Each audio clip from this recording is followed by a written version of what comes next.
और अब बात हरियाणा में चल रहे मतदान को लेकर। नगर निकाय चुनाव को लेकर वोटिंग जारी है। हरियाणा में नगर निकाय चुनाव को लेकर अब तक कुल करीब 31.5% मतदान हो चुका है। अंबाला में 28% वोट डाले जा चुके हैं। भिवानी में 60% मतदान हुआ है। फरीदाबाद में 27.3%, फतेहाबाद में 75.06% मतदान हुआ है। गुरुग्राम नगर निगम में 31% मतदान हुआ है। हिसार में नगर निगम है हिसार 36% मतदान हुआ है। झज्जर में 53%, जींद में 60%, कैथल में 57% नगर पालिका के लिए, करनाल नगर निगम के लिए 31% मतदान हुआ है। कुरुक्षेत्र में थानेसर में नगर परिषद के लिए 38% के करीब मतदान हुआ है। नारनौल नगर पालिका के लिए 62% मतदान हुआ है।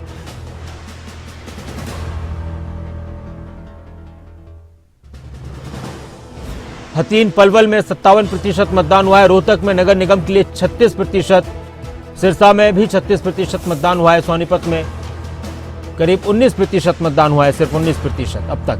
और यमुनानगर में 38% मतदान हुआ है।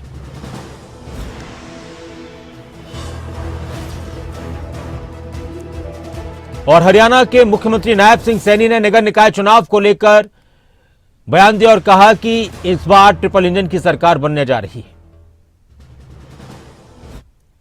है और जो स्थानीय सरकार है उस स्थानीय सरकार बनाने के लिए लोगों में एक उत्साह जोश है। और मैं अपील भी करना चाहूँगा सभी से कि ज़्यादा से ज़्यादा संख्या में इस अपनी सरकार को चुनने के लिए वोट पोल करें, क्योंकि ये छोटी सरकार है और छोटी सरकार के अंदर जिस प्रकार के काम हमारे दैनिक जीवन के पड़ते हैं, हमारे बिजली की समस्या है, कोई पानी की समस्या है, या कोई सफाई से लेकर के समस्या है, या अन्य और कोई हमने प्लॉट के बारे में या हमारे कोई और स्थानीय जो समस्याएं हैं वो समस्याएं इस सरकार से जुड़ी हुई हैं। और मैं चाहूँगा कि आप एक ट्रांसपेरेंसी सरकार और जो डबल इंजन की सरकार है इसको ट्रिपल इंजन की सरकार बनाने का काम है। Triple engine. तो अभी थोड़ा सा वक्त और बचा हुआ है मतदान को लेकर, और हमारी भी अपील है कि जहां जहां मतदान चल रहा है, जहां जहां वोटिंग चल रही है, सभी लोग जिन जिन का वोट है वो वोट अपना जरूर डालें। लोकतंत्र के इस पर्व में अपनी भूमिका अदा करें। और आपके सामने अलग अलग जगहों पर जहां पर 9 नगर निगम मेयर के लिए, जिसमें 2 उपचुनाव है मेयर के लिए, और 7 नगर निगम पार्षद मेयर के लिए चुनाव चल रहा है, वहां मतदान हो रहा है। नगर पालिका 21 है जहां पर वोटिंग चल रही है, और 4 नगर परिषदों के लिए वोटिंग चल रही है। लगातार आपके सामने ग्राफिक्स के जरिए हम दिखा रहे हैं कि कितना प्रतिशत कहां मतदान हो चुका है और कहां कहां कौन कौन टक्कर में है। इस वक्त कमल कौशिक मेरे साथ जुड़ चुके हैं, हमारे इनपुट आउटपुट हेड, मेरे सहयोगी कुरुक्षेत्र से, थानेसर से, जहां नगर परिषद के लिए वोटिंग चल रही है, और गुरुग्राम से हमारे ब्यूरो करण जयसिंह मेरे साथ जुड़ चुके हैं। कमल, क्या स्थिति है थानेसर में अब तक? मतदान को लेकर उत्साह में कमी आई या उत्साह बढ़ता नजर आ रहा है? किस तरह के मुद्दे जो लोगों के जहन में थे जिनको लेकर वो लोगों ने वोट डाले हैं?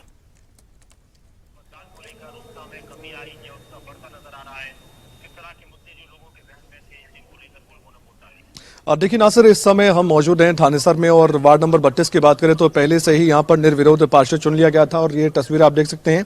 मैं कहूँगा कि थोड़ा उत्साह यहाँ पर कम नजर आ रहा है, क्योंकि जैसे कि आपने बताया था कि जिला स्तर पर मैं बात करूँ कुरुक्षेत्र की या फिर थानेसर नगर परिषद की मैं बात करूँ वोटिंग की, तो यहाँ पर थोड़ा सा धीमा मुझे जरूर यहाँ पर वोटिंग का पैटर्न नजर आया, क्योंकि जो वोटर हैं वो घर से जरूर निकले। सुबह सवेरे हमने देखा कुछ जगह पर लाइन थी, लेकिन ज्यादातर जगह वोटर्स आ रहे थे, जा रहे थे। और आप देख सकते हैं ये पोलिंग बूथ मेरे सामने, जहां पर पुलिस के पुख्ता इंतजामात हैं, तमाम सुविधाएं हैं। वोटर्स को यहां तक लाने के लिए भी कोशिश चुनाव आयोग ने की थी, लेकिन मैं कहूंगा अगर 3 बजे तक की बात करूं तो 3 बजे तक लगभग ये 37 से 38% तक ही वोटिंग परसेंटेज पहुंचा है, जो कि बता रहा है कि कुरुक्षेत्र में यानी कि थानेसर नगर परिषद के चेयरमैन पद के लिए, अध्यक्ष पद के लिए जो चुनाव हो रहा है, इसके अलावा वार्ड को लेकर जो चुनाव हो रहा है उसमें अभी तक सुस्त वोटिंग नजर आई है।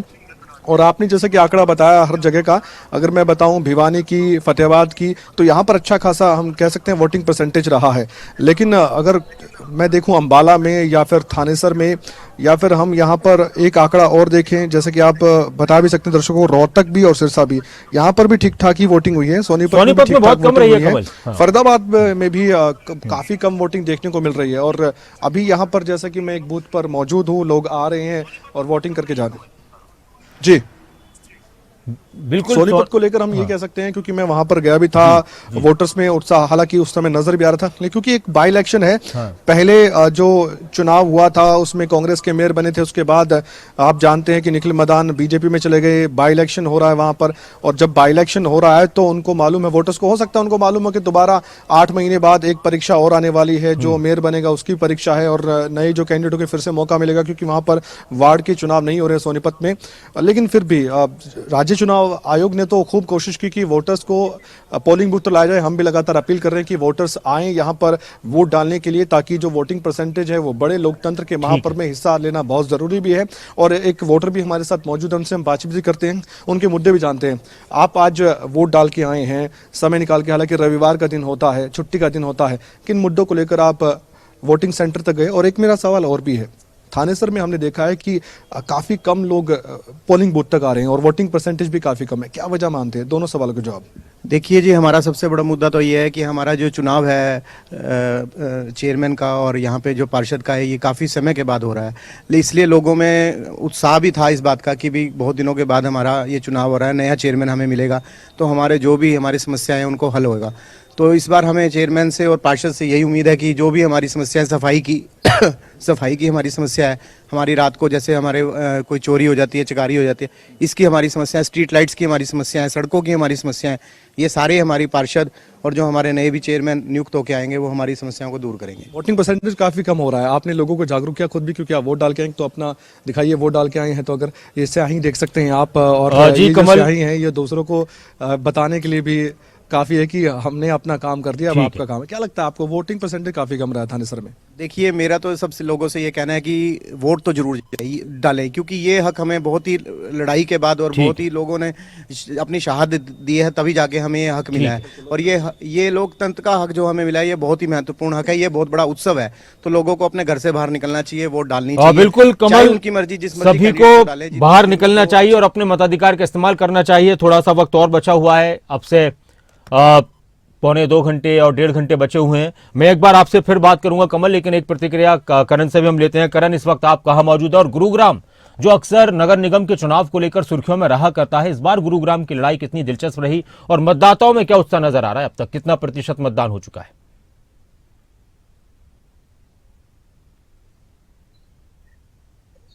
नासिर, देखिए, गुरुग्राम जिले की बात करें तो 36% मतदान जो है वो गुरुग्राम जिले में 4 बजे तक देखने में मिला है, जिसमें सबसे ज्यादा मतदान फारूखनगर नगर परिषद में 60% और जो पटौदी जटोली मंडी है वहां पर 60% मतदान देखने में मिला है। लेकिन चिंता का विषय है गुरुग्राम में मात्र 33% मतदान हुआ है अब तक। सुबह से ही सुस्त रवैया जो है मतदाता का यहाँ पर देखने को मिल रहा था। गुरुग्राम के जो अधिकतर, क्योंकि शहरी क्षेत्र है और शहरी क्षेत्र में जो मतदाता हैं, अक्सर ये कहा जाता है कि वो मतदान के लिए बूथ पर कम पहुंचते हैं, और आज वो दिखता हुआ नजर आ रहा है, क्योंकि 4 बजे तक मात्र 33% मतदान होना कहीं ना कहीं चिंता का विषय है।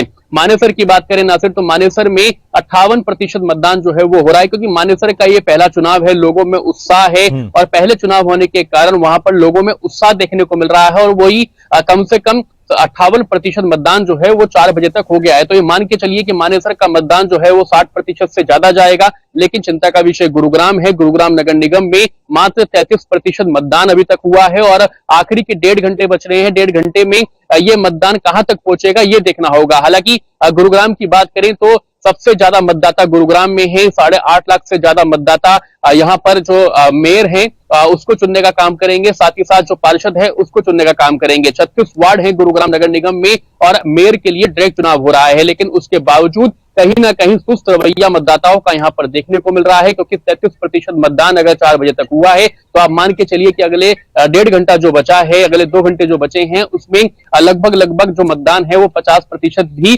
पहुंचना जो है वो मुमकिन नहीं लग रहा है। तो चिंता का विषय है और लगातार खबरें अभी तक भी लोगों से अपील कर रहा है कि जो भी हमें दर्शक देख रहे हैं वो घरों से बाहर निकले, अपने मत का प्रयोग करें, क्योंकि जिस तरह की समस्याएं आप अक्सर उठाते आए हैं कि इस तरह की समस्या गुरुग्राम में है, चाहे वो पानी की बात करें, सीवरेज की बात करें, वाटर लॉगिंग की बात करें, तो आपको सवाल करने का जो समय है वो तभी मिल पाएगा, अधिकार तभी मिल पाएगा जब आप अपने अधिकार का प्रयोग करेंगे। अगर आप सही अपने कैंडिडेट को चुनेंगे, अपने मत का प्रयोग करेंगे, तो वो आपके लिए ही फायदेमंद होगा, वो आपकी समस्याओं का समाधान कराएगा। लेकिन अगर आप वोट ही नहीं करेंगे तो आप सवाल भी करना आपका लाजमी नहीं होगा। तो कहीं ना कहीं नासिर, अब देखना यह है कि आखिर के 1.5 घंटे जो बचे हैं उसमें मतदान प्रतिशत क्या बढ़ पाती है, या फिर इसी तरह से जो हम सुबह से देख रहे हैं सुस्त रवैया शहरी क्षेत्र में जो मतदाताओं का रहा है, वो आखिर 1.5 घंटे में भी वही सुस्त रवैया रहने वाला है।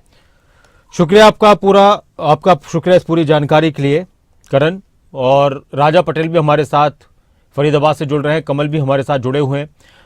कमल, अगर हम बात करें इस चुनाव की, एक तरफ थे लगातार दावे ट्रिपल इंजन की सरकार बनने के, दूसरी तरफ विधानसभा चुनाव के बाद कांग्रेस का जो मनोबल था उस पर कहीं ना कहीं प्रभाव पड़ा है।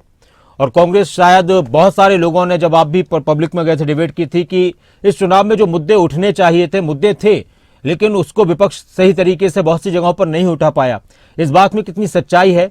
या फिर पब्लिक में एक बात यह आ जाती है कि जो ऊपर सरकार है तो जो नीचे सरकार आएगी तो उस हिसाब से विकास के कार्य ज्यादा होंगे, या फिर पब्लिक विकल्प के रूप में भी देखा करती है इन चुनावों को कि एक झटका दे दिया जाए किसी पार्टी को ताकि चीजें बेहतर चलें?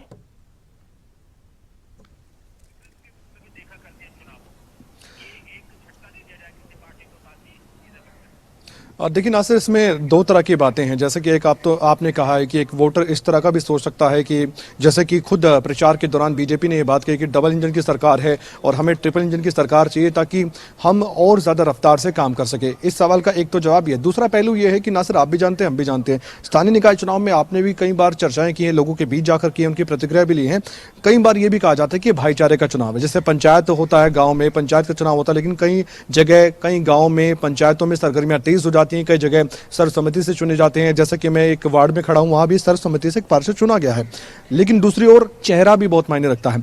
लोग देखते हैं, पहले खासकर देखते थे, लेकिन अब क्या हो रहा है? अब इस बार हमने देखा कि जब प्रचार चल रहा था, मुख्यमंत्री नायब सिंह सैनी खुद प्रचार में लगातार मेहनत कर रहे थे, खूब पसीना बहा रहे थे, और सर्दी के मौसम के बीच राजनीतिक गर्मी भी हमने देखी है। विपक्ष की बात करें तो विपक्ष भूपेंद्र हुड्डा कितनी रैलियां कर रहे थे, कितनी जनसभाएं कर रहे थे, ये आपको मालूम है, मुझे मालूम है। लेकिन मुख्यमंत्री नायब सिंह सैनी कितनी रैलियां कर रहे थे, ये आपको मालूम है, मुझे मालूम है, ये दर्शकों को भी मालूम है कि कितना जोर कौन लगा रहा था, विपक्ष ने क्या मुद्दे उठाए और सत्ता पक्ष ने कैसे बार बार ट्रिपल इंजन का नारा देकर एक तरह से अपने प्रचार को और रफ्तार देने की कोशिश की। हालांकि कांग्रेस ने भी कहा, भूपेंद्र हुड्डा भी कह रहे थे कि एक इंजन बहुत काफी होता है, बस मजबूत होना चाहिए, 2 इंजन या 3 इंजन की जरूरत नहीं होती जब एक इंजन मजबूत हो। तो इस तरह के प्रचार की बातें होती रहती। लेकिन हाँ, भाईचारे का चुनाव और चेहरा भी मायने रखता है। अब लोगों ने क्या सोचकर वोट दिया होगा? क्या वाकई में गली मोहल्ले के वही सवाल लोगों के मन में होते होंगे, वोटिंग करने के लिए जब जा रहे होंगे वही मुद्दे उनके मन में थे, या फिर जो प्रचार किया गया उसका असर कुछ मन में रहा होगा?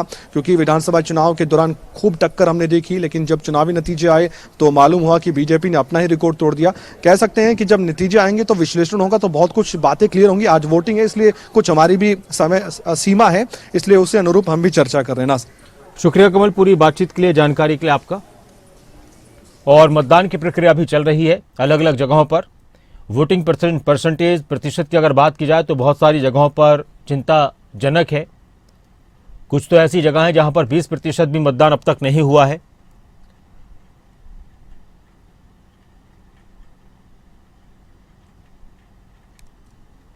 राजा पटेल हमारे साथ जुड़ चुके हैं फरीदाबाद से। राजा, फरीदाबाद नगर निगम को लेकर किस तरह का उत्साह देखा जा रहा है? काफी चर्चाओं में रहा फरीदाबाद इस बार चुनाव के लिए। बहुत से ऐसे वार्ड थे जहां पर बहुत सी दूसरी पार्टियों के प्रत्याशी बैठ गए और निर्विरोध प्रत्याशी पार्षद चुने गए, लेकिन नगर निगम के चुनाव को लेकर, मेयर को लेकर किस तरह का उत्साह है? क्या गतिविधियां नजर आ रही हैं फरीदाबाद में?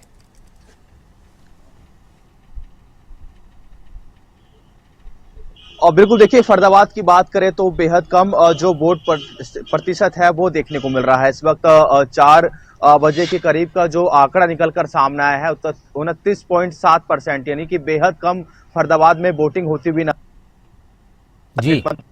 चाहे कैबिनेट मंत्री विपुल गोयल की बात करें, राज्य मंत्री राजेश नागर की बात करें, केंद्रीय राज्य मंत्री कृष्णपाल गुर्जर की बात करें, वो लगातार फरदाबाद के विकास में बेहद अच्छा साबित होता हुआ नजर आएगा। पर अभी तो पूरे हरियाणा की हम बात करें तो बेहद की बात करें तो फरदाबाद में काफी कम वोट प्रतिशत देखने को मिल रहा है। वैसे 2 घंटे से ज्यादा का कम वोट प्रतिशत देखने को मिल रहा है। वैसे में क्योंकि 2 घंटे से ज्यादा का समय बचा है अभी, क्योंकि 6 बजे पूरी तरीके से जो वोटिंग प्रक्रिया है वो बंद कर दी जाएगी। तो ऐसे में अब देखने वाली बात होगी कि अगले 2 घंटे में किस तरीके की वोटिंग की जी राजा, भीड़ देखने को मिल रही है, क्योंकि शाम का समय है। ऐसे में जो शहरी इलाके हैं फरदाबाद के, वहां पर जो लोग हैं शाम को ही बाहर निकलते हैं। तो अब देखने वाली बात है कि वोटिंग प्रतिशत जो है कितनी शाम तक देखने को मिलती है। पर फरदाबाद के हम मुद्दों की बात करें, क्योंकि दिल्ली से सटा हुआ फरदाबाद है, फरदाबाद में तमाम जो बड़े मुद्दे हैं उन मुद्दों को लेकर भाजपा जो है ग्राउंड में पहुंची, निकाय चुनाव में पहुंची। संकल्प पत्र भी फरदाबाद का जो है अलग से जारी किया गया। वैसे में